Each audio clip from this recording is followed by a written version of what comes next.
Sumainyo ang Panginoon. At sumainyo Ang mabuting balita ng Panginoon ayon kay San Mateo. pagpupuri sa iyo, Panginoon.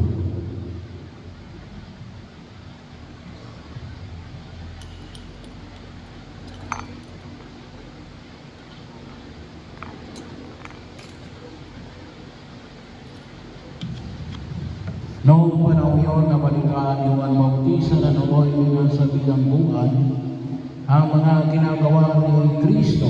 Kaya nagsusuwan sa kanyang mga alagad at ipinatanong sa kanya, kayo po ba ang ipinangakong paririto o maghihintay pa kami ng iba? Sumagot si Jesus, bumalik kayo kay Juan at sabihin sa kanya ang inyong narinig at nakita.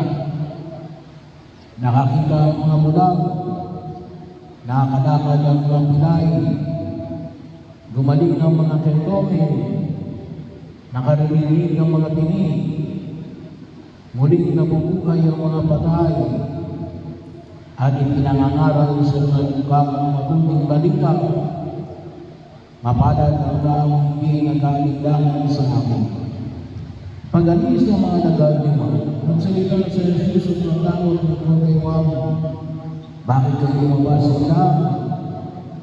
Anong ibig ninyong makita? Isa bang tambo na iniumoy ng hangin? Ano nga ang ibig ninyong makita? Isang tao may maringal na kasuotan? Ang mga naglalamig ng kardinal ay nasa palasyo ng mga hari. Ano nga ba ang ibig ninyong makita? Isang propeta? Oo. At sinasabi ko sa iyo, hindi pa sa propeta, sapagkat si Juan ang tinutukoy ng kasulatan, narito ang suno ng aming ipinadadala ng malula sa iyo. Iyaanda niya ang iyong daraanan. Sinasabi ko sa iyo sa mga isigilang, wala pang tumiligaw na hindi na nakila kay Juan Bautista. Ngunit ang pinakaabang sa mga taong pinag-aalian ng Diyos ay nakila kay sa Kanya. Ang mabuting balita ng Panginoon. Pinupuri ka namin, Panginoon, sa iyo.